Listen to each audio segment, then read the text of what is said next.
All right, welcome back. We got our stock market update. We're going to do a wrap up for September, and we've got some big news coming out this coming week. It's going to be an important week for the stock market.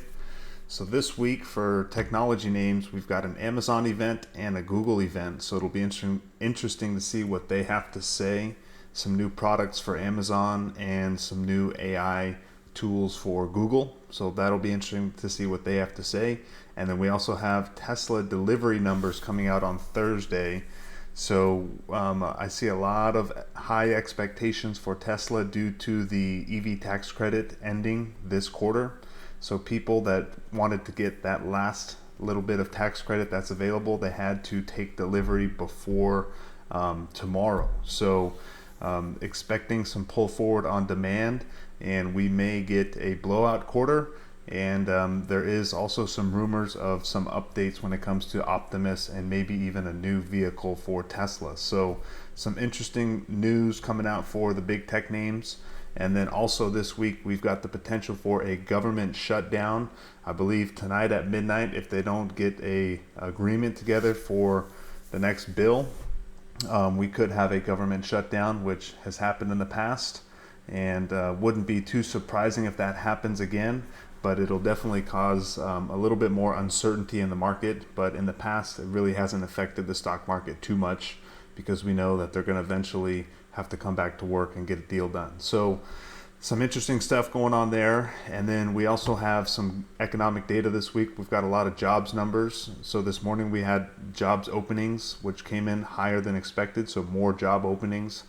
And then we also have ADP tomorrow morning, which will come out no matter what. And then we have some manufacturing PMI, some more unemployment claims, and then non-farm payrolls and the unemployment rate coming out on Friday if the government doesn't shut down. So the only number that will come out no matter what is the ADP, because that's a third-party company reporting numbers.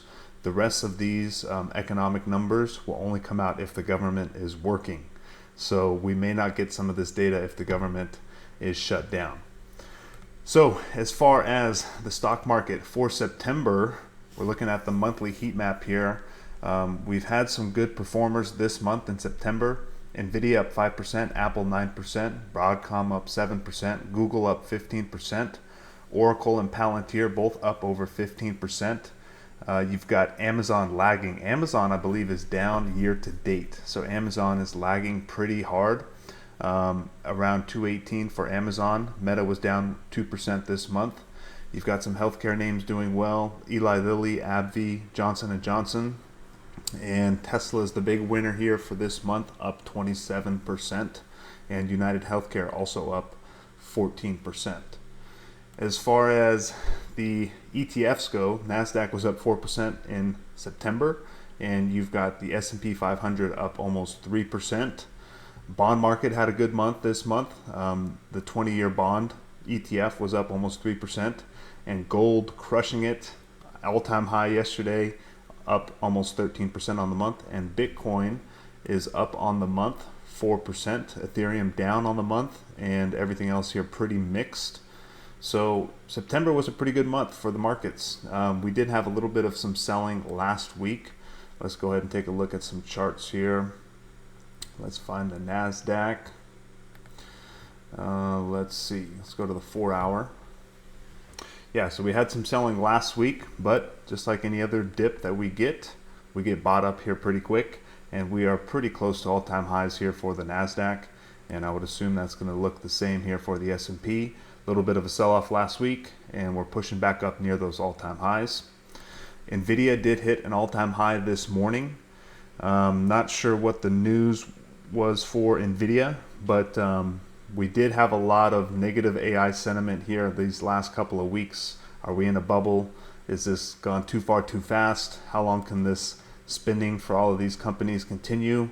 But to me, the story still looks great here for these companies. I don't buy into the bubble talk or the AI is overhyped. I think AI's got a long way to go, and this is one of the most important technologies that we have ever seen and potentially will ever see. So anytime we get the AI bubble talk and stocks drop, I'm looking to be a buyer of those dips. Again, Amazon here looking pretty weak. 219 right now, but just not doing a whole lot. So another name I want to look at is Costco. Costco's been a little bit weak here. They had earnings last week, getting a little bit of buying pressure right now, but just on a steady bleed here lower. I think under 900 bucks. I do like Costco quite a bit. This company's not going anywhere. And let's take a look at crypto, because we had a large liquidation last week, the largest liquidation we had all year, one of the largest, I believe, since 2021.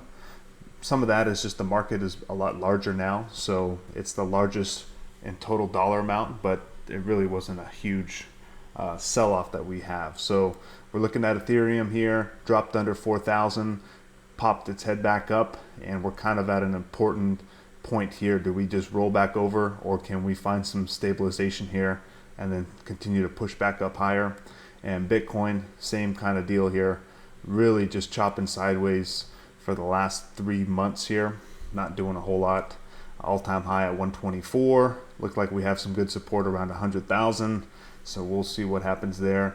But gold just crushing it, just on a heater for gold.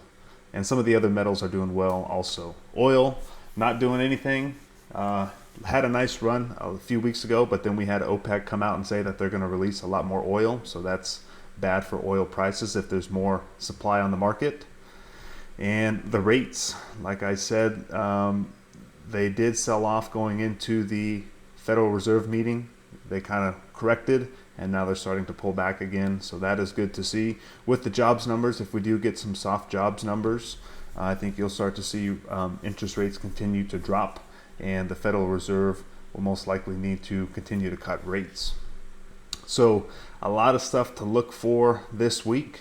Not a whole lot to talk about otherwise for individual names, but market holding up strong here, and we've got a pretty important week here for the markets. So I will keep you posted at the end of the week with a weekly stock market update. But congratulations to everybody, strong September, and we'll see what October brings us. All right, everybody, have a great day. Peace out.